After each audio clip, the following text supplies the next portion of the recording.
ಆತ್ಮೀಯ ಸ್ಪರ್ಧಾ ಮಿತ್ರರೇ, ನಾನು ನಿಮ್ಮ ರವಿ ಸರ್. 4G ಸೈನ್ಸ್ ಪುಸ್ತಕದ ಲೇಖಕ. ಸ್ನೇಹಿತರೆ, ದಿನಾಂಕ 4/7/2026 ಈ ಒಂದು ಡೇಟಲ್ಲಿ ಜರುಗಿದ KEA AE ಪರೀಕ್ಷೆಯಲ್ಲಿ ಬಂದಿರುವ ವಿಜ್ಞಾನ, ತಂತ್ರಜ್ಞಾನ ಮತ್ತು ಎಕಾಲಜಿ ಪ್ರಶ್ನೆಗಳನ್ನು ಡಿಸ್ಕಸ್ ಮಾಡ್ತಾ ಹೋಗ್ತೀನಿ. ಸ್ನೇಹಿತರೆ, 4G ಸೈನ್ಸ್ ಆ್ಯಂಡ್ ಟೆಕ್ನಾಲಜಿ ಪುಸ್ತಕಗಳು ಕನ್ನಡ ಮೀಡಿಯಮಲ್ಲೂ ಇದೆ, ಇಂಗ್ಲೀಷ್ ಮೀಡಿಯಮಲ್ಲೂ ಇದೆ.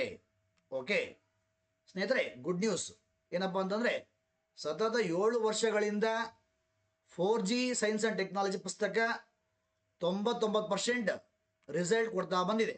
ನೀವೆಲ್ಲ ನೋಡಿದ್ದೀರಿ. 2024 KS ಪ್ರಿಲಿಮ್ಸಲ್ಲಿ 36 ಪ್ರಶ್ನೆಗಳು ಬಂದಿದ್ದು. 2024 KS ಪ್ರಿಲಿಮ್ಸ್ನಲ್ಲಿ ಬರೋಬ್ಬರಿ 36 ಪ್ರಶ್ನೆಗಳು ಕವರ್ ಆಗಿದ್ದು, ಸತತ 7 ವರ್ಷಗಳಿಂದ 99% ರಿಸಲ್ಟನ್ನು ಕೊಟ್ಟಿದೆ. ಸುಮಾರು 70ಕ್ಕೂ ಹೆಚ್ಚು ಎಕ್ಸಾಮ್ಗಳಿಗೆ ಉತ್ತಮ ರಿಸಲ್ಟ್ ಕೊಟ್ಟಿದೆ. 99% ರಿಸಲ್ಟ್ ಕೊಟ್ಟಿದೆ. ಅದೇ ಥರ ನಿನ್ನೆ ನಡೆದ KEA AE ಪರೀಕ್ಷೆಯಲ್ಲಿ ಸುಮಾರು 20ಕ್ಕೂ ಹೆಚ್ಚು ಪ್ರಶ್ನೆಗಳು ಬಂದಿರ್ತವೆ.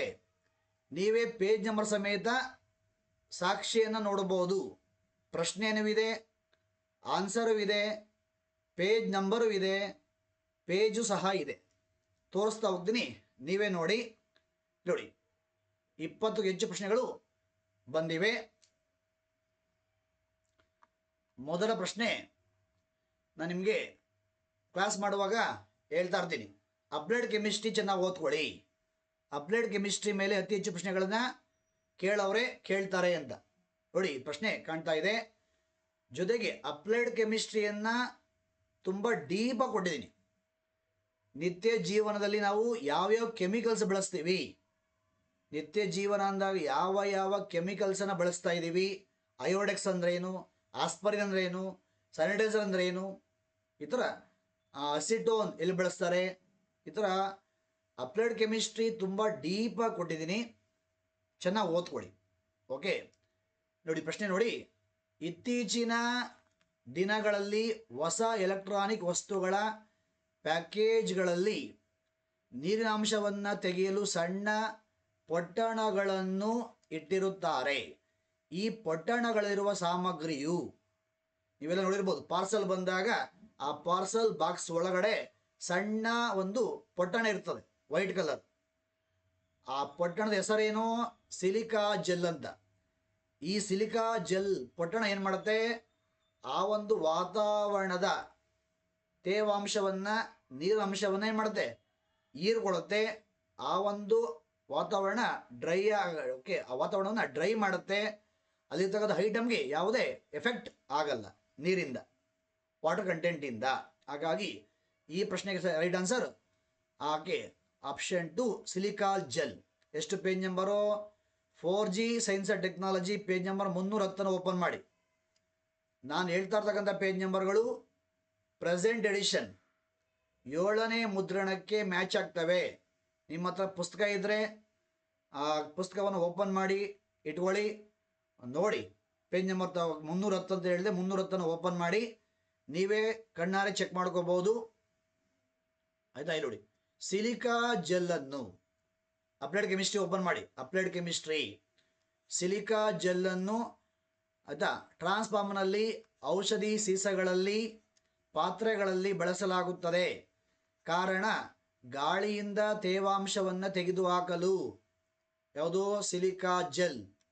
Silica gel. ಓಕೆ, ಈ ಪ್ರಶ್ನೆ ಪದೇ ರಿಪೀಟ್ ಆಗಿದೆ, ಹಾಗಾಗಿ ತುಂಬ ಇಂಪಾರ್ಟೆಂಟ್ ಪಾಯಿಂಟ್ ಇದು. ಸ್ನೇಹಿತರೆ, ಅಪ್ಲೈಡ್ ಕೆಮಿಸ್ಟ್ರಿ ಚೆನ್ನಾಗಿ ಓದ್ಕೊಳ್ಳಿ. ಜನರಲ್ ಕೆಮಿಸ್ಟ್ರಿಗಿಂತ ಅಪ್ಲೈಡ್ ಕೆಮಿಸ್ಟ್ರಿ ತುಂಬ ಇಂಪಾರ್ಟೆಂಟು. ಆಯಿತಾ? ಅಪ್ಲೈಡ್ ಕೆಮಿಸ್ಟ್ರಿನ ಸಾಕಷ್ಟು ತುಂಬ ಡೀಪಾಗಿ ಸರ್ಚ್ ಮಾಡಿ ಹಾಗೆ NCERT, DSCERT ಪುಸ್ತಕಗಳನ್ನು ರೆಫರ್ ಮಾಡಿ, CBSE, ICSE ಬುಕ್ಸ್ಗಳನ್ನು ರೆಫರ್ ಮಾಡಿ, ಎಲ್ಲದಕ್ಕಿಂತ ಹೆಚ್ಚಾಗಿ ವಿವಿಧ ವೆಬ್ಸೈಟ್ಗಳನ್ನು ರೆಫರ್ ಮಾಡಿ ತುಂಬ ಡೀಪಾಗಿ ಕೊಟ್ಟಿದ್ದೀನಿ. ಪ್ರತಿ ಘಟಕಕ್ಕೂ ವೆಬ್ಸೈಟ್ ಆಧಾರಿತ ಪ್ರಶ್ನೆಗಳನ್ನು ಆ್ಯಡ್ ಮಾಡಿದ್ದೀನಿ. ಪ್ರತಿ ಟಾಪಿಕ್ ಆದಮೇಲೆ ನೋಟ್ ಅಂತ ಇದೆ, ಪ್ರತಿ ಘಟಕ ಆದಮೇಲೆ ಪ್ರಮುಖ ಅಂಶಗಳಂತೆ ಇದೆ. ವಿವಿಧ ವೆಬ್ಸೈಟ್ಸನ್ನು ರೆಫರ್ ಮಾಡಿ ಪ್ರತಿ ಘಟಕಕ್ಕೂ ಹಾಕಿದ್ದೀನಿ. ಓಕೆ, ಚೆನ್ನಾಗಿ ಓದ್ಕೊಳ್ಳಿ.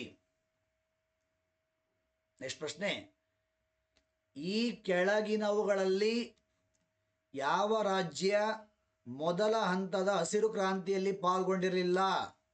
Answer Karnataka. 4G science and technology page number 16 open ಮಾಡಿ. ಮೊದಲ 80 ಪೇಜು ಕಡ್ಡಾಯ ವಿಜ್ಞಾನ ಇದೆ, ಅಂದರೆ PYT. ಮೊದಲ 80 ಪೇಜಲ್ಲಿ ಹಾಗೆ ಕಡ್ಡಾಯ ವಿಜ್ಞಾನ ಎಸೆನ್ಷಿಯಲ್ ಸೈನ್ಸ್ ಇದೆ. ಎಸೆನ್ಷಿಯಲ್ ಅಥವಾ ಬೇಸಿಕ್ ಅಂತ ಅಂದ್ಕೊಳ್ಳಿ, ಇಂಪಾರ್ಟೆಂಟ್ ಅಂತ ಅಂದ್ಕೊಳ್ಳಿ. ಅಂದರೆ PYT ಇಂಪಾರ್ಟೆಂಟ್ ಟಾಪಿಕ್ಸ್. ಆ ಮೊದಲ 80 ಪೇಜನ್ನು ಚೆನ್ನಾಗಿ ಓದ್ಕೊಳ್ಳಿ. ಅಲ್ಲಿ ವೆರಿ ವೆರಿ ಇಂಪಾರ್ಟೆಂಟ್ ಟಾಪಿಕ್ಸ್ ಇದೆ. ಯಾವ್ಯಾವ ಟಾಪಿಕ್ಗಳ ಮೇಲೆ ಪ್ರಶ್ನೆಗಳು ಪದೇ ಪದೇ ಬಂದಿದ್ದಾವೋ ಆ ಟಾಪಿಕ್ಗಳನ್ನ ತಗೊಂಡು ಒಂದೇ ಟಾಪಿಕನ್ನು ತುಂಬ ಡೀಪಾಗೆ ಕೊಡೋ ಪ್ರಯತ್ನ ಮಾಡಿದ್ದೀನಿ. ಹಸಿರು ಕ್ರಾಂತಿ ಮೇಲೆ ಈಗಾಗಲೇ ಯಾವ್ಯಾವ ಪ್ರಶ್ನೆಗಳನ್ನ ಕೇಳಿದ್ದಾರೆ, ಹಸಿರು ಕ್ರಾಂತಿ ಮೇಲೆ ವಿವಿಧ ವೆಬ್ಸೈಟಲ್ಲಿ ಯಾವ್ಯಾವ ಪಾಯಿಂಟ್ಗಳಿದ್ದಾವೆ, ಹಸಿರು ಕ್ರಾಂತಿ ಮೇಲೆ ಕರೆಂಟ್ ಅಫೇರ್ಸ್ ಏನಿದೆ, ಈ ಥರ ಒಂದೇ ಕಡೆ ನಿಮಗೇನಾಗುತ್ತೆ ಹಸಿರು ಕ್ರಾಂತಿ ಬಗ್ಗೆ ಈಸಿಯಾಗಿ ಈ ಥರ ಓಕೆ ಸೆಂಟ್ರಲ್ಲಿ ಹಸಿರು ಕ್ರಾಂತಿ ಅಂತ ಹಾಕಿ ಸುತ್ತ ಎಕ್ಸ್ಪ್ಲೈನ್ ಮಾಡಿದ್ದೀನಿ. ಫಾಸ್ಟಾಗಿ ಓದ್ಬೋದು. ಓಕೆ, ಇಲ್ಲಿ ನೋಡಿ, ಇದು ವಿಶೇಷವಾಗಿ ಹಸಿರು ಕ್ರಾಂತಿ, ಇದು ವಿಶೇಷವಾಗಿ ಭಾರತದ ಹರಿಯಾಣ, ಪಂಜಾಬ್, ಉತ್ತರ ಪ್ರದೇಶ ಇಲ್ಲಿ ಯಾವುದಿಲ್ಲ, ಕರ್ನಾಟಕ ಇಲ್ಲ. ಹಾಗಾಗಿ ಈ ಪ್ರಶ್ನೆಗೆ ರೈಟ್ ಆನ್ಸರ್ ಏನು? ಅಲ್ಲೇನು ಪ್ರಶ್ನೆ ಕೇಳವ್ರೆ? ಪಾಲ್ಗೊಂಡಿರಲಿಲ್ಲ. ಆನ್ಸರ್ ಕರ್ನಾಟಕ.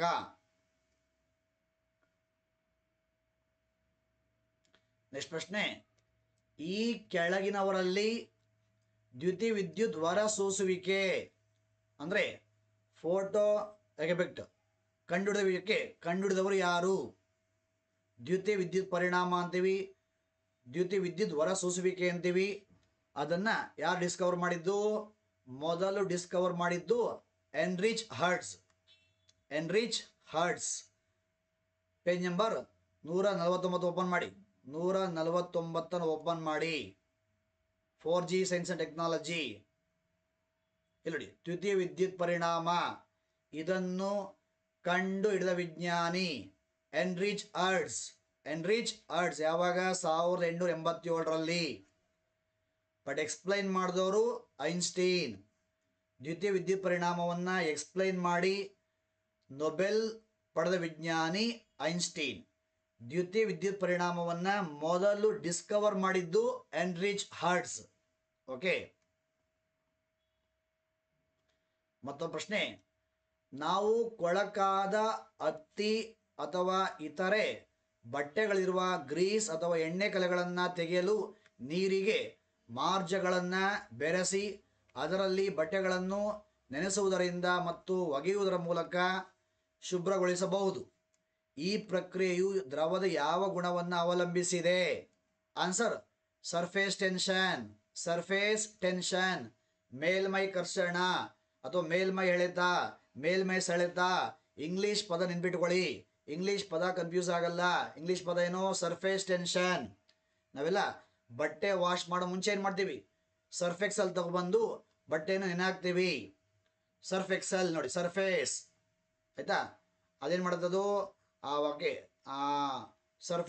ಸರ್ಫೇಸ್ ಯಾಕೆ ಮೇಲ್ಮೈ ಕರ್ಷಣೆ ಏನಾಗುತ್ತೆ?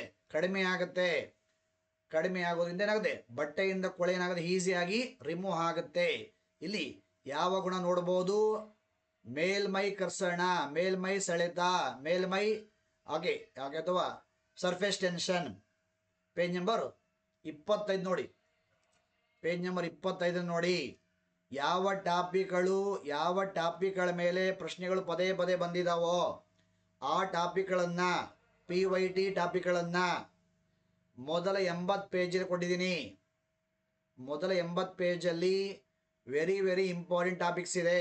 ಅದು ಫಿಸಿಕ್ಸ್ ಆಗಲಿ, ಕೆಮಿಸ್ಟ್ರಿ ಆಗಲಿ, ಬಯಾಲಜಿ ಆಗಲಿ, ಎಕಾಲಜಿ ಆಗಲಿ, ಟೆಕ್ನಾಲಜಿ ಆಗಲಿ, ಯಾವ ಟಾಪಿಕ್ಗಳು ಎಕ್ಸಾಮಲ್ಲಿ ಪದೇ ಪದೇ ವರ್ಕ್ ಆಗಿದಾವೋ, ಯಾವ ಟಾಪಿಕ್ಗಳ ಮೇಲೆ ಕ್ವಶನ್ಸು ಪದೇ ಪದೇ ಬಂದಿದ್ದಾವೋ ಮಾರ್ಜಕ ಆಗಿರ್ಬೋದು, ಸೋಪ್ ಆಗಿರ್ಬೋದು, ಹಸಿರು ಕ್ರಾಂತಿ ಆಗಿರ್ಬೋದು, ಪ್ರಮುಖ ಸಾಧನಗಳು ಮತ್ತು ಅವುಗಳ ತತ್ವಗಳಾಗಿರ್ಬೋದು, ಮತ್ತು ಉಪಕರಣಗಳು ಮತ್ತು ಉಪಯೋಗಗಳಾಗಿರ್ಬೋದು, ಎಸ್ ಐ ಮಾನಗಳಾಗಿರ್ಬೋದು, ಎಸ್ ಐ ಯೂನಿಟ್ಸ್ ಆಗಿರ್ಬೋದು, ಈ ಥರ ಯಾವ್ಯಾವ ಟಾಪಿಕ್ಸ್ ಮೇಲೆ ಅತಿ ಹೆಚ್ಚು ಪ್ರಶ್ನೆಗಳು ಬಂದಿದ್ದಾವೋ ಆ ಟಾಪಿಕ್ಸ್ಗಳನ್ನು ತುಕ್ಕು ರಸ್ಟ್ ಆಗಿರ್ಬೋದು, ಗೆಲಿಲಿಯೋ ಆಗಿರ್ಬೋದು, ಲೂಯಿಸ್ ಪ್ಯಾಶ್ಚರ್ ಆಗಿರ್ಬೋದು, ಹಾಗೆ ಕಲ್ಲು ಆಗಿರ್ಬೋದು, ಈ ಥರ ಒಂದೇ ಟಾಪಿಕನ್ನು ಒಂದೇ ಕಡೆ ತುಂಬ ಡೀಪಾಗಿ ಕೊಟ್ಟಿದ್ದೀನಿ. ಸೆಂಟ್ರಲ್ಲಿ ತುಕ್ಕು ಅಂತ ಹಾಕಿ ತುಕ್ಕಿನ ಬಗ್ಗೆನೇ ಒಂದು ಪೇಜ್ ಫುಲ್ ಇದೆ. ಅಷ್ಟು ಇನ್ಫಾರ್ಮೇಷನ್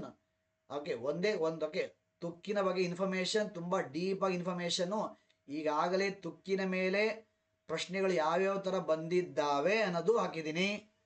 ವಿವಿಧ ವೆಬ್ಸೈಟ್ಸಲ್ಲಿ ತುಕ್ಕಿನ ಮೇಲೆ ಯಾವ ಯಾವ ಹೊಸ ಪ್ರಶ್ನೆಗಳಿದ್ದಾವೆ ಅಂತಲೂ ಹಾಕಿದ್ದೀನಿ. ಅದೇ ತುಕ್ಕಿನ ಮೇಲೆ NCERT ಮತ್ತು DSCERT, ICSE, CBSE ಬುಕ್ಸ್ಗಳಲ್ಲಿ ಯಾವ ವಿಚಾರ ಇದೆಯೋ ಅದನ್ನು ಹಾಕಿದ್ದೀನಿ. ತುಕ್ಕನ್ನು ತಡೆಗಟ್ಟುವ ವಿಧಾನಗಳನ್ನು ಅಲ್ಲೇ ಹಾಕಿದ್ದೀನಿ. ನೀವು ಒಂದೇ ಪೇಜಲ್ಲಿ ತುಕ್ಕಿನ ಮೇಲೆ ರಸ್ಟ್ ಮೇಲೆ ತುಂಬ ಡೀಪಾಗಿ ಓದ್ಕೋಬಹುದು.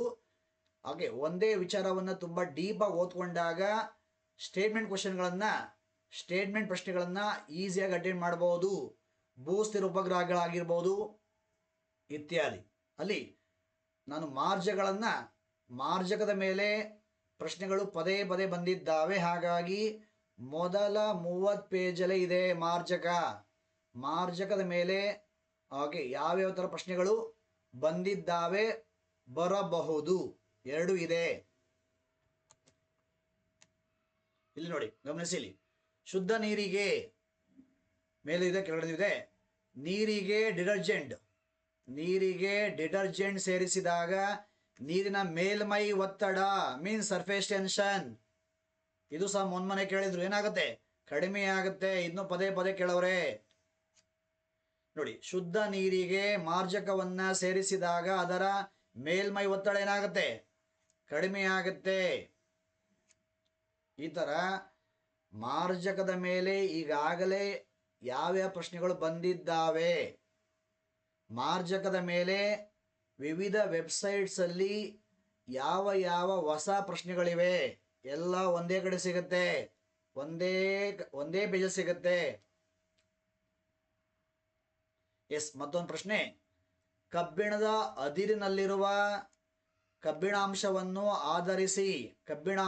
ಐರನ್ ಕಂಟೆಂಟ್ ಆಧರಿಸಿ ಕಡಿಮೆ ದರ್ಜೆಯಿಂದ ಉನ್ನತ ದರ್ಜೆಗೆ ತೋರಿಸುವ ಸರಿಯಾದ ಕ್ರಮಣಿಕೆ. ಕಡಿಮೆಯಿಂದ ಜಾಸ್ತಿ ಕಡೆ ಹೋಗಬೇಕು. ಫಸ್ಟ್ ಕಡಿಮೆ ಯಾವುದಿಲ್ಲಿ? ಸೆಡರೈಟು, ಆಮೇಲೆ ಲಿಮೋನೈಟು, ಆಮೇಲೆ ಹೆಮಾಟೈಟು, ಆಮೇಲೆ ಮ್ಯಾಗ್ನಾಟೈಟು. ಆಯ್ತಾ? ಹಾಗಾಗಿ ಆಪ್ಷನ್ 2 ರೈಟ್ ಆನ್ಸರ್ ಆಗುತ್ತೆ. ಹಾಗೆ 4G science and technology page number 244 open ಮಾಡಿ. ಪರ್ಸೆಂಟೇಜ್ ಸಮೇತ ಇದೆ, ಪರ್ಸೆಂಟೇಜ್ ಹಾಕಿದ್ದೀನಿ ನೋಡಿ. ಪರ್ಸೆಂಟೇಜ್ ತಿಳ್ಕೊಂಡ್ರೆ ಆರಾಮಾಗಿ ನೀವು ಕಡಿಮೆಯಿಂದ ಜಾಸ್ತಿಗೂ ಅಡ್ಡೆ ಹಾಕಿ ಹೋಗ್ಬೋದು, ಜಾಸ್ತಿಯಿಂದ ಕಡಿಮೆ ಕಡೆಗೂ ಬರ್ಬೋದು. ಇಲ್ಲಿ ಸೆಡರೈಟ್ ಅಂದಾಗ 48.8%, ಲಿಮೋನೈಟ್ ಅಂದಾಗ 59.8%, ಹೆಮಾಟೈಟ್ ಅಂದಾಗ 69.9%, ಹೈಯೆಸ್ಟ್ ಅಂದಾಗ ಮ್ಯಾಗ್ನಾಟೈಟು 72.4%. ಹಾಗಾಗಿ ಕಬ್ಬಿಣದ ಅದಿರುಗಳಲ್ಲಿ ಶ್ರೇಷ್ಠ ಅದಿರು ಯಾವುದು? ಯಾವ ಅದಿರಲ್ಲಿ ಕಬ್ಬಿಣದ ಅಂಶ ಜಾಸ್ತಿ ಇದೆ? ಮ್ಯಾಗ್ನಾಟೈಟ್. ಹಾಗಾಗಿ ಮ್ಯಾಗ್ನಾಟೈಟ್ಗೆ ಶ್ರೇಷ್ಠ ಅದಿರು ಅಂತ ಕರೀತಾರೆ. ನೆಕ್ಸ್ಟ್ ಪ್ರಶ್ನೆ, ಜೈವಿಕ ಸಂಘಟನೆ ವಿವಿಧ ಮಜಲುಗಳನ್ನು ಏರುಕ್ರಮದಲ್ಲಿ ಬರೆದಾಗ ಈ ಕೆಳಗಿನ ಯಾವ ಆಯ್ಕೆಯು ಸರಿಯಾಗಿದೆ? ಫಸ್ಟ್ ಬರುವುದು ಜೀವಿಗಳು, ಆಮೇಲೆ ಪಾಪ್ಯುಲೇಷನ್ ಜೀವಸಂದಣಿ, ನೆಕ್ಸ್ಟ್ ಬರುವುದು ಜೀವಿ ಸಮುದಾಯ, ನೆಕ್ಸ್ಟ್ ಬರುವುದು ಪರಿಸರ ವ್ಯವಸ್ಥೆ, ನೆಕ್ಸ್ಟ್ ಬರುವುದು ಬಯೋಮು, ನೆಕ್ಸ್ಟ್ ಬರುವುದು ಜೀವಿಗೋಳ ಬಯೋಸ್ಪಿಯರ್. ಹಾಗಾಗಿ ಆಪ್ಷನ್ 2 ರೈಟ್ ಆನ್ಸರ್ ಆಗುತ್ತೆ. 4G science and technology page number 527 open ಮಾಡಿ. ಡಯಾಗ್ರಾಮು ಇದೆ, ಚಿತ್ರಣವಿದೆ, ಆನ್ಸರ್ ಇದೆ. ಇಲ್ಲಿ ನೋಡಿ, ಜೀವಿ ಫಸ್ಟ್ ಯಾವುದು? ಜೀವಿ, ಆಮೇಲೆ ಜೀವ ಸಂದಣಿ, ಆಮೇಲೆ ಜೀವಿ ಸಮುದಾಯ, ಆಮೇಲೆ ಪರಿಸರ ವ್ಯವಸ್ಥೆ, ಆಮೇಲೆ ಜೀವಿಗಳ ಮಧ್ಯದಲ್ಲಿ ಏನಾಗುತ್ತೆ? ಪರಿಸರ ವ್ಯವಸ್ಥೆ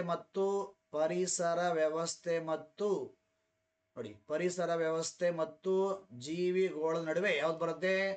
ಬಯೋಮ್ ಬರುತ್ತೆ. ಬಯೋಮ್ ಏನು ಬಯೋಮ್ ಅಂದರೆ ಒಂದೇ ರೀತಿಯ ಹವಾಮಾನವನ್ನು ಹೊಂದಿರುವ ವಿಶಾಲವಾದ ಭೌಗೋಳಿಕ ಪ್ರದೇಶಕ್ಕೆ ಏನಂತೀವಿ? ಬಯೋಮ್ ಅಂತೀವಿ. ಮತ್ತೊಂದು ಪ್ರಶ್ನೆ. ಕುಮಾರನು ಮನೆಗೆ ನಡೆದುಕೊಂಡು ಹೋಗುವಾಗ ಒಂದು ಜೇನು ಹುಳು ಕಚ್ಚಿತು. ಕೂಡಲೇ ಅವನು ಕಚ್ಚಿದ ಭಾಗಕ್ಕೆ ಹತ್ತಿರದ ಗಿಡದ ಎಲೆಗಳಿಂದ ಉಜ್ಜಿದನು. ಅವನ ನೋವು ಶಮನವಾಯಿತು. ಹಾಗಾದರೆ ಆ ಎಲೆಗಳ ಗುಣವು ಡ್ಯಾಶ್ ಏನಸರು? ಬೇಸ್. ಆಸಿಡ್ ಉತ್ಪತ್ತಿಯಾದಾಗ ಎಲ್ಲಿ ಆಸಿಡ್ ಉತ್ಪತ್ತಿಯಾಗುತ್ತೋ ಆ ಭಾಗಕ್ಕೆ ಬೇಸನ್ನು ಅಪ್ಲೈ ಮಾಡಬೇಕು. ಬೇಸ್ ಅಂದ್ರೇನು? ಪ್ರತ್ಯಾಮ್ಲೀಯ ಅಂತೀವಿ, ಕ್ಷಾರೀಯ ಅಂತೀವಿ, ಬೇಸ್ ಅಂತೀವಿ. ಹಾಗೆ ಉತ್ತರ ಕ್ಷಾರೀಯ ಅಂತ ಪದ ಬಳಸ್ತಾರೆ, ಪ್ರತ್ಯಾಮ್ಲೀಯ ಅಂತ ಪದ ಬಳಸ್ತಾರೆ, ಬೇಸ್ ಅಂತ ಪದ ಬಳಸ್ತಾರೆ, ಎಲ್ಲ ಒಂದೇನೆ. ನೆಕ್ಸ್ಟ್ ಪೇಜ್ ನಂಬರು 224ರಲ್ಲೂ ಇದೆ, 231ರಲ್ಲೂ ಇದೆ. ನೋಡಿ, ಇರುವೆಗಳು ಅಥವಾ ಜೇನುಗಳ ಕಡಿತದಿಂದ ಫಾರ್ಮಿಕ್ ಆಮ್ಲ ಉತ್ಪತ್ತಿಯಾಗುತ್ತದೆ. ಪ್ರಕೃತಿಯಲ್ಲಿ ಕ್ಷಾರೀಯವಾಗಿರುವ ಆಸಿಡ್ ಉತ್ಪತ್ತಿಯಾದಾಗ ಆಸಿಡಿಂದ ನಾವು ರಕ್ಷಣೆ ಪಡ್ಕೋಬೇಕು ಅಂತಂದರೆ ಆ ಒಂದು ಭಾಗಕ್ಕೆ ನಾವು ಕ್ಷಾರವನ್ನು, ಬೇಸನ್ನು, ಪ್ರತ್ಯಾಮ್ಲವನ್ನು ಹಾಕಬೇಕು. ಸೋಪ್ ಒಂದು ಬೇಸ್, ಪ್ರತ್ಯಾಮ್ಲ. ಸೋಪ್ ತಯಾರು ಮಾಡುವಾಗ ಬಟ್ಟೆ ಸೋಪ್ ಆಗಿದ್ರೆ ಸೋಡಿಯಂ ಹೈಡ್ರಾಕ್ಸೈಡ್ ಯೂಸ್ ಮಾಡಿದ್ದಾರೆ, ಬಾತಿಂಗ್ ಸೋಪ್ ಆಗಿದ್ರೆ ಪೊಟ್ಯಾಷಿಯಂ ಹೈಡ್ರಾಕ್ಸೈಡ್ ಯೂಸ್ ಮಾಡಿದ್ದಾರೆ. ಇಲ್ಲಿ hydroxide, sodium hydroxide, potassium hydroxide ಏನಿವು? ಬೇಸ್, ಪ್ರತ್ಯಾಮ್ಲಗಳು. ಹಾಗಾಗಿ ಸಾಬೂನು ಒಂದೇನು? ಸಾಬಿನ ಗುಣ ಏನು? ಸೋಪ್ನ ಗುಣ ಏನು? ಬೇಸ್. ಅದು ನೋಡಿ ಎಲ್ಲೂ ಇದೆ. ಮತ್ತೊಂದು ಕಡೆ ಇರುವೆ ಕಚ್ಚುವಿಕೆ, ಅಡುಗೆ ಸೋಡಾ ಹಚ್ತಾರೆ. ಅಡುಗೆ ಸೋಡಾ ಒಂದೇನು? ಅಡುಗೆ ಸೋಡಾಗೆ ಯಾವ ಗುಣ ಇದೆ? ಪ್ರತ್ಯಾಮ್ಲೀಯ ಗುಣ ಇದೆ. ಮತ್ತೊಂದು ಪ್ರಶ್ನೆ ನೋಡಿ, ಕೆಳಗಿನ ಹೇಳಿಕೆಗಳನ್ನು ಪರಿಗಣಿಸಿ. ಹೇಳಿಕೆ 1, ಬೇಕಿಂಗ್ ಉದ್ಯಮದಲ್ಲಿ ಬ್ರೆಡ್ ಮತ್ತು ಕೇಕ್ ತಯಾರಿಸುವಾಗ ಹಿಟ್ಟಿಗೆ ಅಡುಗೆ ಸೋಡಾವನ್ನು ಸೇರಿಸುತ್ತಾರೆ. ಹೌದು. ಕೇಕ್, ಬ್ರೆಡ್ಡು, ದೋಸೆ ತಯಾರು ಮಾಡುವಾಗ, ದೋಸೆ ತಯಾರು ಮಾಡುವಾಗ, ಪಕೋಡ ತಯಾರು ಮಾಡುವಾಗ, ಬಜ್ಜಿ ತಯಾರು ಮಾಡುವಾಗ, ಬ್ರೆಡ್ ತಯಾರು ಮಾಡುವಾಗ, ಕೇಕ್ ತಯಾರು ಮಾಡುವಾಗ ಏನು ಮಾಡ್ತಾರೆ? ಅಡುಗೆ ಸೋಡಾ ಹಾಕ್ತಾರೆ, ಸಾಫ್ಟಾಗಿ ಬರಲಿ, ಮೃದುತ್ವವನ್ನು ಪಡ್ಕೊಳ್ಳಿ ಅಂತ. ಹಾಗಾಗಿ ಸರಿ ಇದೆ ಅದು. ಹೇಳಿಕೆ 2 ಅಡುಗೆ ಸೋಡಾವು ಬ್ರೆಡ್ ಮತ್ತು ಕೇಕ್ಗಳ ಪೋಷಣಾ ಮೌಲ್ಯವನ್ನು ಹೆಚ್ಚಿಸುತ್ತದೆ. ಇಲ್ಲ, ಸೋಡಾ ಹಾಕೋದ್ರಿಂದ ಯಾವುದೇ ಪೋಷಕಾಂಶಗಳ ಪ್ರಮಾಣ ಹೆಚ್ಚಾಗಲ್ಲ, ಪೋಷಣಾ ಮೌಲ್ಯ ನ್ಯೂಟ್ರಿಟಿವ್ ವ್ಯಾಲ್ಯೂ ಇನ್ಕ್ರೀಸ್ ಆಗಲ್ಲ. ಹಾಗಾಗಿ ಹೇಳಿಕೆ 1 ಸರಿ ಇದೆ, ಹೇಳಿಕೆ 2 ಸರಿ ಇಲ್ಲ. 4G ಸೈನ್ಸ್ ಟೆಕ್ನಾಲಜಿ 226 ಓಪನ್ ಮಾಡಿ ಸಿಗ್ತದೆ. ನೋಡಿ, ಕುಕಿಂಗ್ ಸೋಡಾ ಅದರ ಕೆಮಿಕಲ್ ನೇಮ್ ಇದೆ, ತಯಾರಿಕಾ ವಿಧಾನ ಇದೆ, ಗುಣಗಳಿದೆ ಮತ್ತು ಉಪಯೋಗನೂ ಇದೆ. ಉಪಯೋಗಗಳನ್ನು ಓದಿ ಸಿಗ್ತದೆ. ನೆಕ್ಸ್ಟ್, ನಿಫಾ ವೈರಸ್ ಪ್ರಾಥಮಿಕವಾಗಿ ಯಾವುದರಿಂದ ಹರಡುತ್ತದೆ? ಆನ್ಸರ್ ಹಣ್ಣಿನ ಬಾವಲಿಗಳು ಮತ್ತು ಸೋಂಕಿತ ಪ್ರಾಣಿಗಳಿಂದ ಹರಡುತ್ತೆ. Fruit bats. ಆಯ್ತಾ? ಹಾಗಾಗಿ ಬಾವಲಿಗಳು ತಿಂದು ಬಿಟ್ಟಿರುವ ಹಣ್ಣನ್ನು ತಿನ್ನಬಾರ್ದು. ಸೋಂಕಿತ ಬಾವಲಿಗಳಿರುವ ಪ್ಲೇಸಲ್ಲಿ ವಾಸ ಮಾಡಬಾರ್ದು. ಓಕೆ, ಪೇಜ್ ನಂಬರ್ 379 ಓಪನ್ ಮಾಡಿ. ಇಲ್ಲಿ ನೋಡಿ, ನಿಫಾ ಜ್ವರವು ಬಾವಲಿಯ ಜೊಲ್ಲಿನಲ್ಲಿರುವ ನಿಫಾ ವೈರಸ್ ಇಂದ ಹರಡುತ್ತದೆ. ಆಯ್ತಾ? ಇಲ್ಲಿ ನೋಡಿ,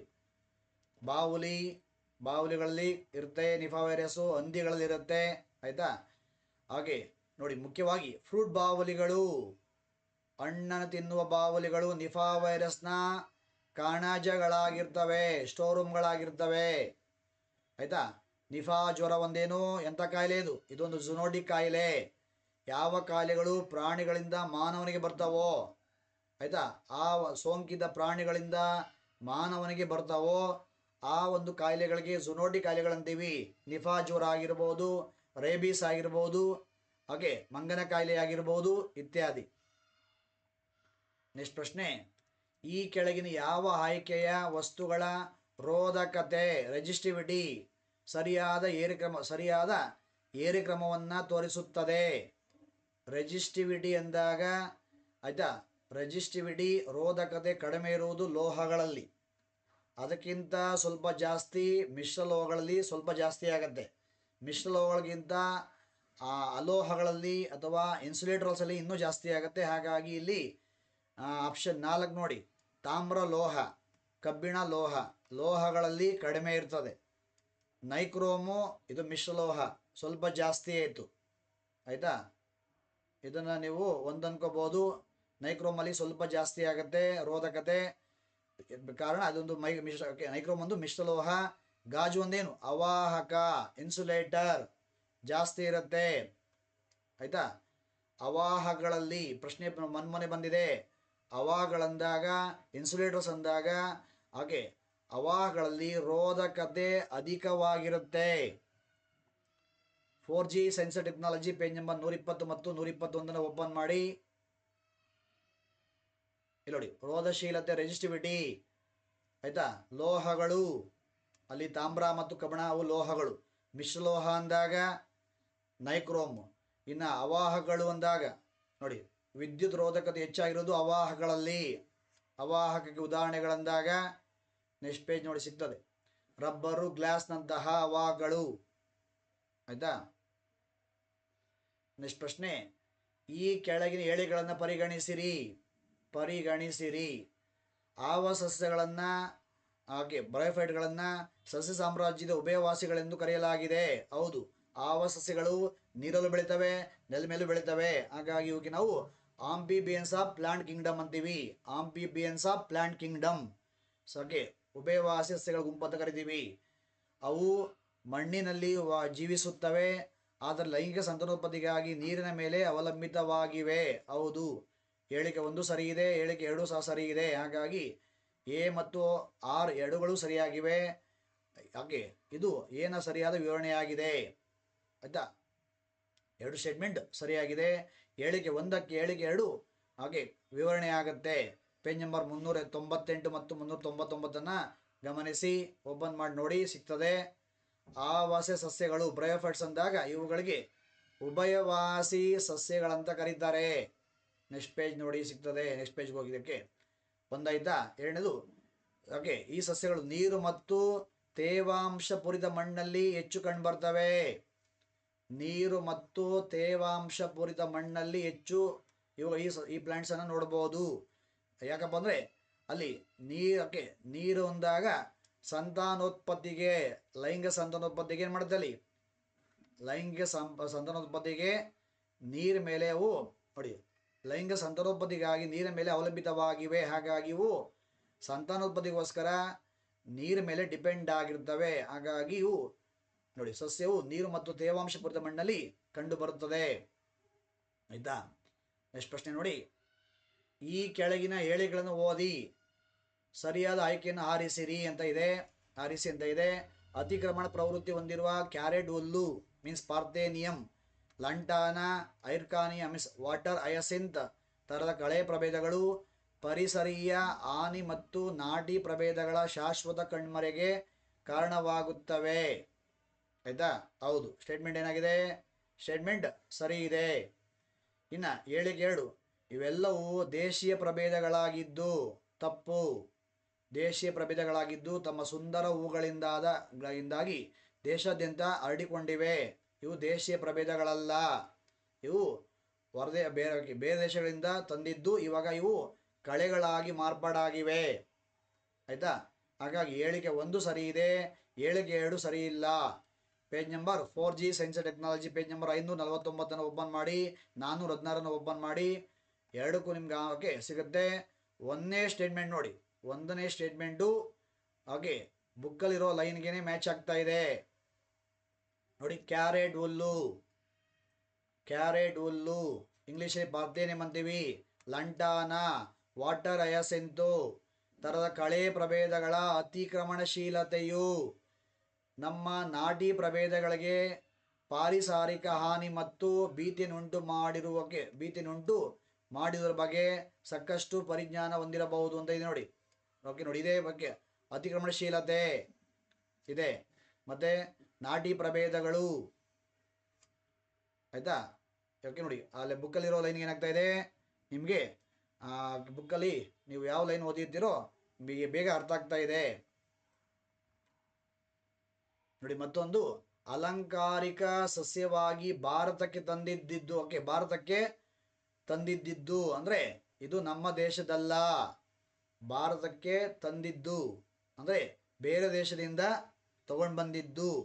ಆದರೆ ಈಗ ಅದು ಕಳೆಯಾಗಿದೆ. ಯಾವುದು? ಲಂಟಾನ. ಹಾಗಾಗಿ ಇವು ನಮ್ಮ ದೇಶದ ಪ್ರಭೇದಗಳಲ್ಲ. ಮತ್ತೊಂದು ಪ್ರಶ್ನೆ, ಪಶು ತಳಿವರ್ಧನೆಗೆ ಸಂಬಂಧಿಸಿದಂತೆ MOET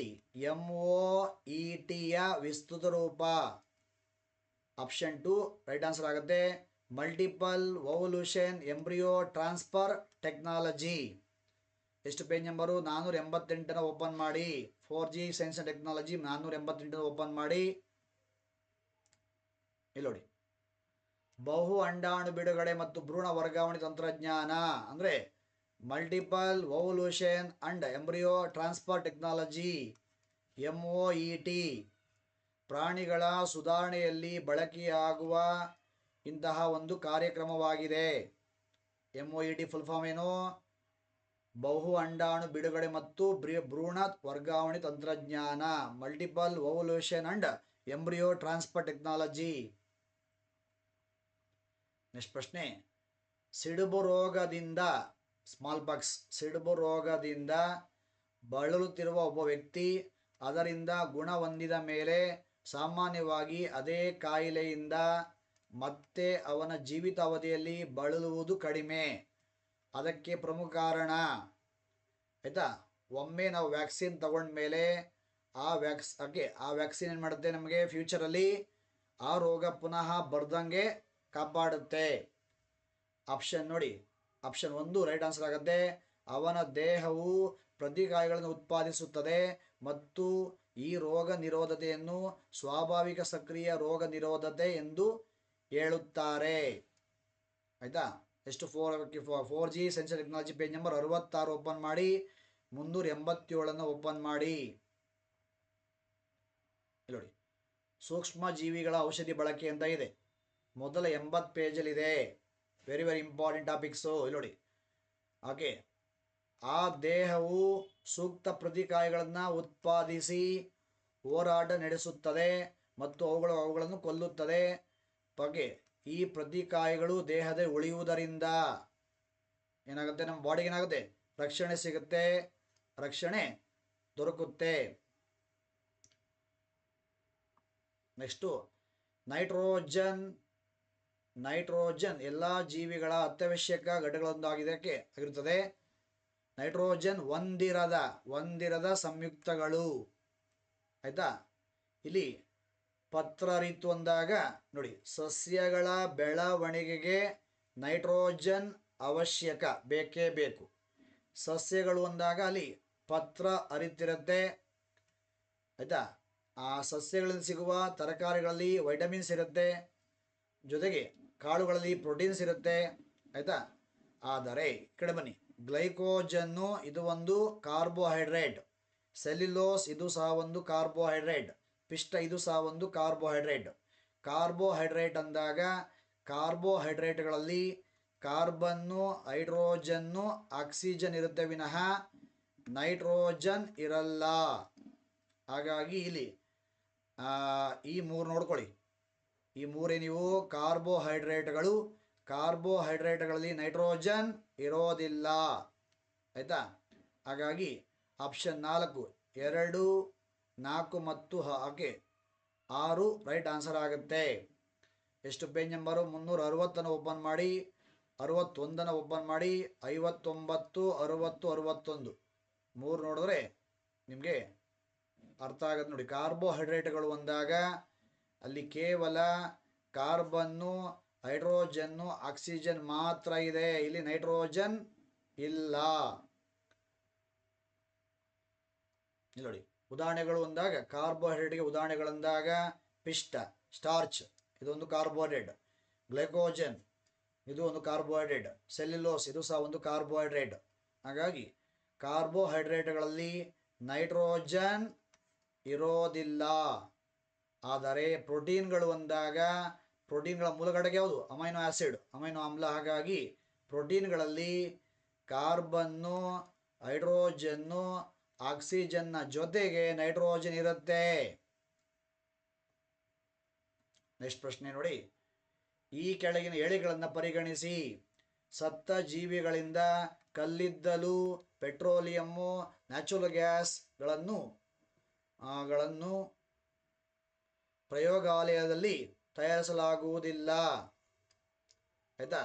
ಕಲ್ಲಿದ್ದಲು, ಪೆಟ್ರೋಲಿಯಮ್ಮು, ನ್ಯಾಚುರಲ್ ಗ್ಯಾಸ್ ಬರುವುದು ಸ್ವಾಭಾವಿಕವಾಗಿ ಭೂಮಿಯ ಅಂತರಾಳದಲ್ಲಿ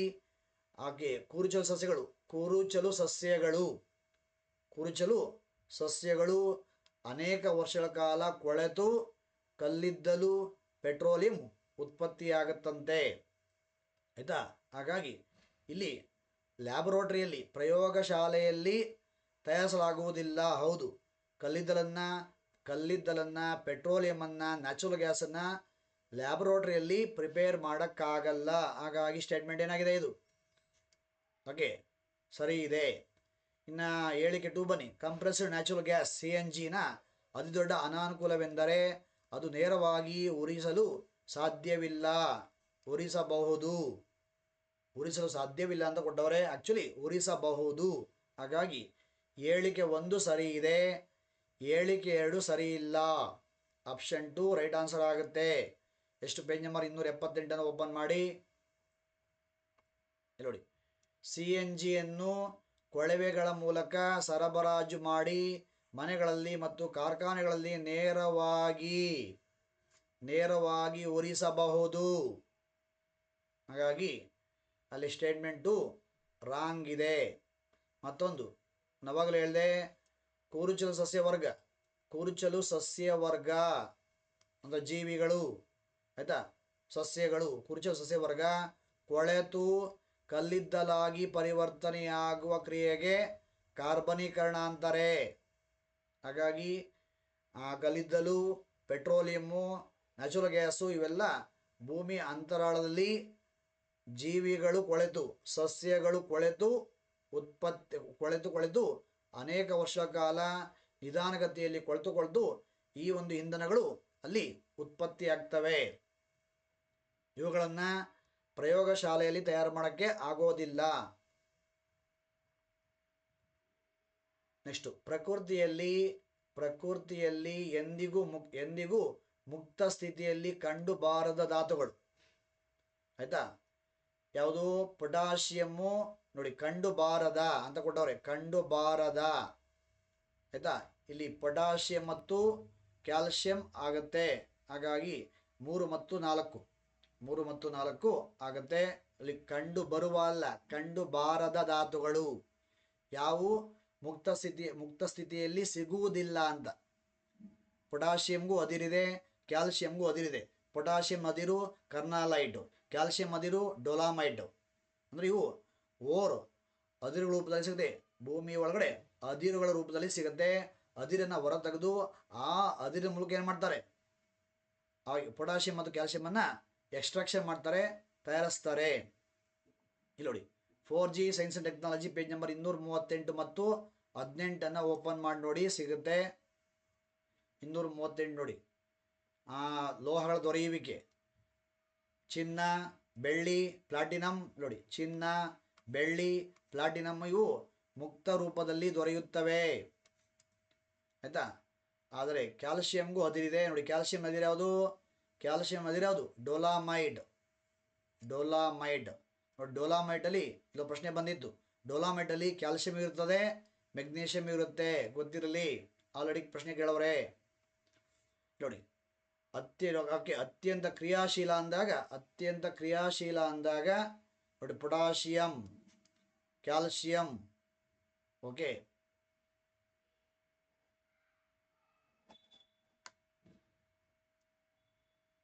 ನೆಕ್ಸ್ಟ್ ಮತ್ತೊಂದು ಪ್ರಶ್ನೆ. ಕೆಳಗಿನ ಹೇಳಿಕೆಗಳನ್ನು ಗಮನಿಸಿ. ಒಂದು ಎಳೆದ ಸ್ಪ್ರಿಂಗ್ನಲ್ಲಿರುವ ಶಕ್ತಿಯು ಪ್ರಚನ ಶಕ್ತಿಗೆ ಆಗಿರುತ್ತದೆ.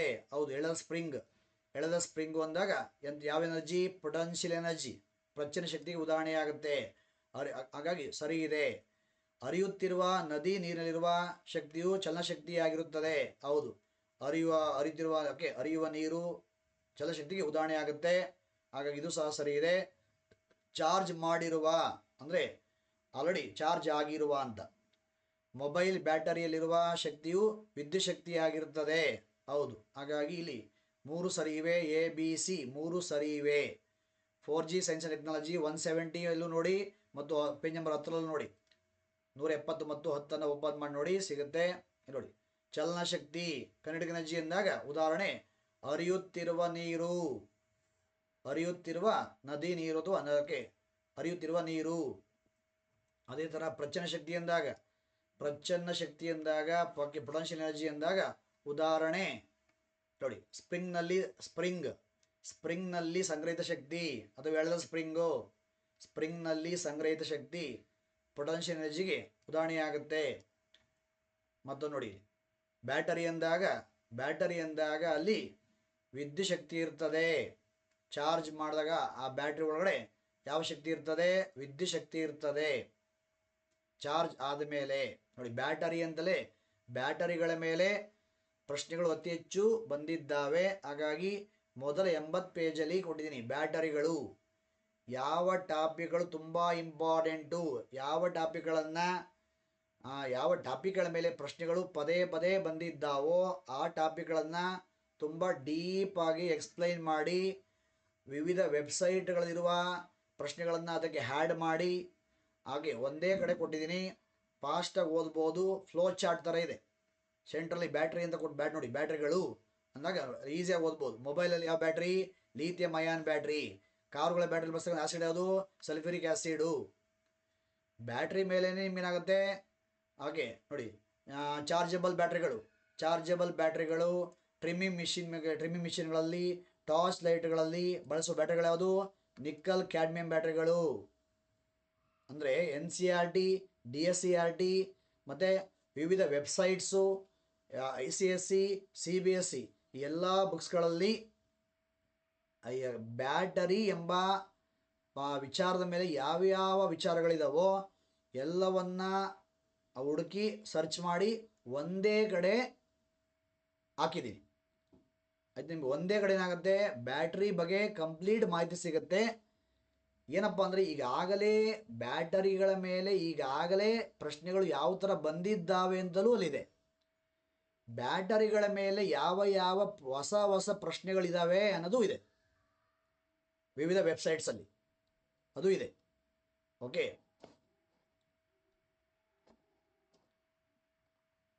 ಮತ್ತೊಂದು ಪ್ರಶ್ನೆ,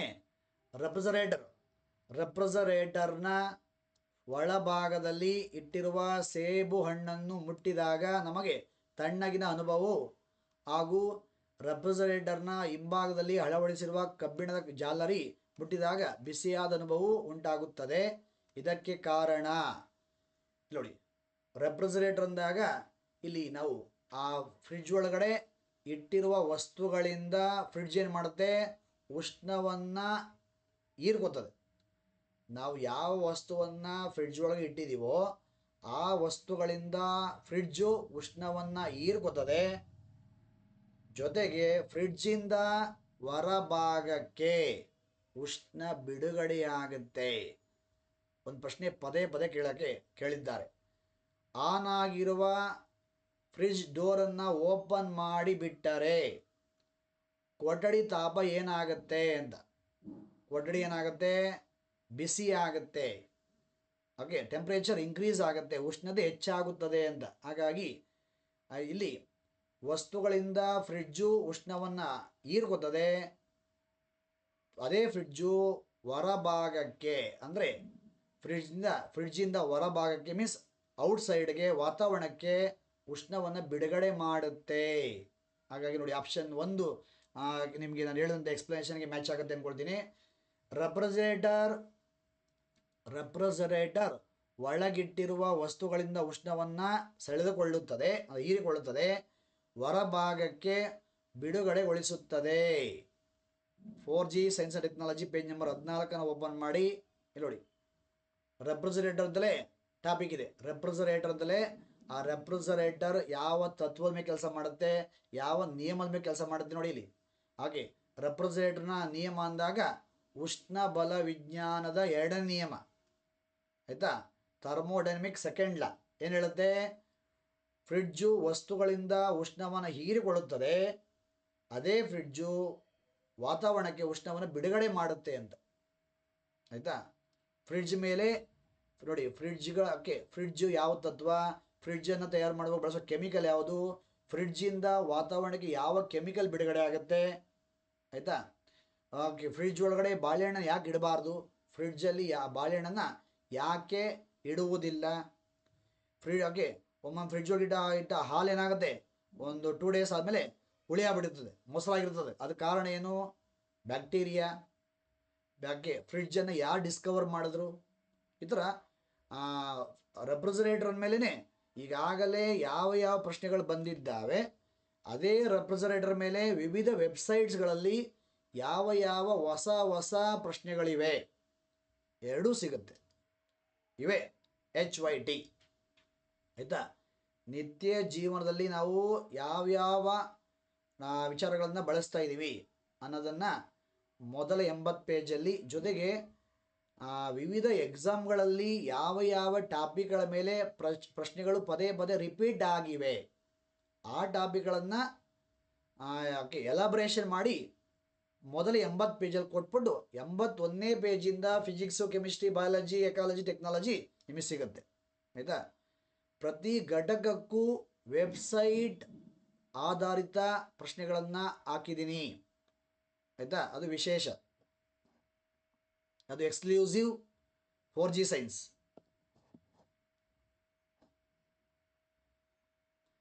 ಮತ್ತೊಂದು ಪ್ರಶ್ನೆ ನೋಡಿ, ಹೊಂದಿಸಿ ಬರೆಯಿರಿ. ಆಪರೇಷನ್ ಸಿಂಧೂರ್ ಯಾವುದು ಮ್ಯಾಚ್ ಆಗುತ್ತೆ? ಪಹಲ್ಗಾಮ್ ಉಗ್ರರ ದಾಳಿಗೆ ಪ್ರತಿಕ್ರಿಯೆಯಾಗಿ. ಆಪರೇಷನ್ ಬ್ರಹ್ಮ, ಮಯನ್ಮಾರ್ನಲ್ಲಿ ಸಂಭವಿಸಿದ ವಿನಾಶಕಾರಿ ಭೂಕಂಪದ ಬಳಿಕ ನೀಡಿದ ಮಾನವೀಯ ನೆರವು. ಓಕೆ. ಆಪರೇಷನ್ ಅಜಯ್, ಪಶ್ಚಿಮ ಏಷ್ಯಾದ ಸಂಘರ್ಷದ ಸಂದರ್ಭದಲ್ಲಿ ಭಾರತೀಯ ನಾಗರಿಕರ ತೆರವು ಕಾರ್ಯಾಚರಣೆ. ಆಪರೇಷನ್ ಬ್ಲ್ಯಾಕ್ ಫಾರೆಸ್ಟ್, ನಕ್ಸಲ್ ವಿರೋಧಿ ಕಾರ್ಯಾಚರಣೆಗಳು. ಹಾಗಾಗಿ ಆಪ್ಷನ್ 3 ರೈಟ್ ಆನ್ಸರ್ ಆಗುತ್ತೆ. ಪೇಜ್ ನಂಬರ್ 290 ಓಪನ್ ಮಾಡಿ, 610 ಓಪನ್ ಮಾಡಿ, ಸಿಗುತ್ತೆ ನೋಡಿ. ಆಪರೇಷನ್ ಅಜಯ್, ಇಸ್ರೇಲ್ ಮತ್ತು ಹಮಾಸ್ ಯುದ್ಧದ ಹಿನ್ನೆಲೆಯಲ್ಲಿ ಭಾರತೀಯರಿಗೆ ನೆರವು. ಆಯಿತಾ? ಅದೇ ಥರ ಆಪರೇಷನ್ ಸಿಂಧೂರ್. ಈ ಥರ ಸ್ನೇಹಿತರೆ, ಈ ಥರ ಸುಮಾರು 20ಕ್ಕೂ ಹೆಚ್ಚು ಪ್ರಶ್ನೆಗಳು ಹಾಗೆ ಕವರ್ ಆಗಿದ್ದಾವೆ. ಪೇಜ್ ನಂಬರ್ ಸಮೇತ ಸಾಕ್ಷಿಯನ್ನು ಹಾಗೆ ಪುಸ್ತಕ ಕೊಟ್ಟಿದೆ.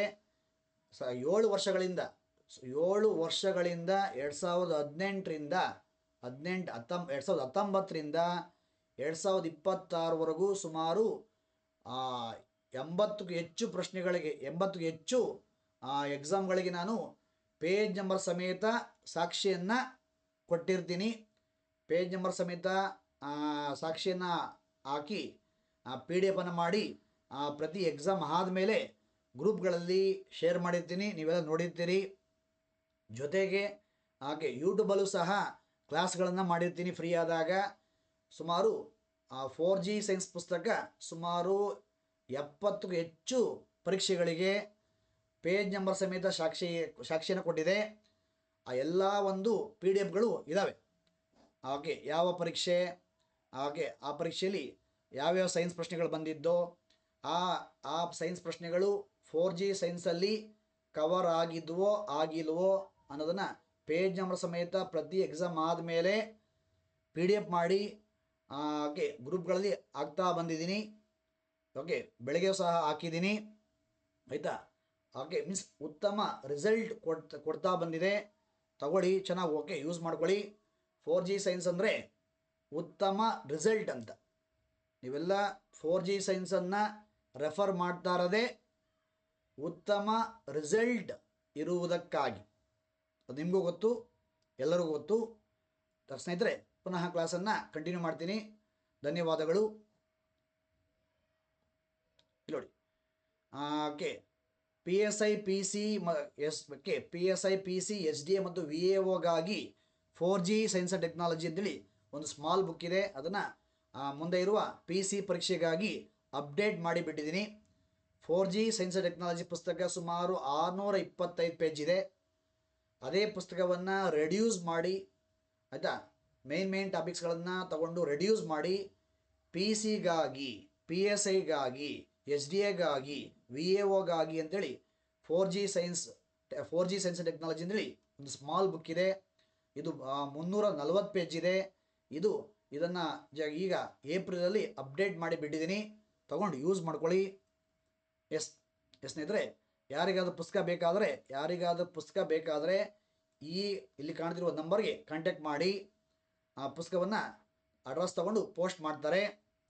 ಸ್ನೇಹಿತರೆ ನೋಡಿ, ಜೊತೆಗೆ 4G ಸೈನ್ಸ್ ಆ್ಯಂಡ್ ಟೆಕ್ನಾಲಜಿ ಪುಸ್ತಕ ಇಂಗ್ಲೀಷ್ ಮೀಡಿಯಮಲ್ಲೂ ಸಹ 1 ಮಂತ್ ಬ್ಯಾಕಲ್ಲಿ, ಜಸ್ಟ್ 1 ಮಂತ್ ಬ್ಯಾಕಲ್ಲಿ 4G ಸೈನ್ಸ್ ಆ್ಯಂಡ್ ಟೆಕ್ನಾಲಜಿ ಪುಸ್ತಕವನ್ನು ಇಂಗ್ಲೀಷ್ ಮೀಡಿಯಮಲ್ಲಿ ತಂದು ಮಾರುಕಟ್ಟೆಗೆ ಬಿಟ್ಟಿದ್ದೀನಿ.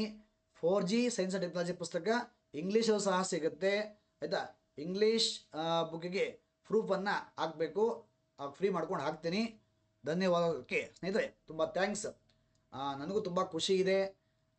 ಸತತ 6-7 ವರ್ಷಗಳಿಂದ 4G ಸೈನ್ಸ್ ಪುಸ್ತಕ 99% ರಿಸಲ್ಟ್ ಕೊಡ್ತಾ ಬಂದಿದೆ. ಹಾಗೆ ನೆನ್ನೆ ಸಹ ಕೊಟ್ಟಿದೆ. ಧನ್ಯವಾದಗಳು ಸ್ನೇಹಿತರೆ.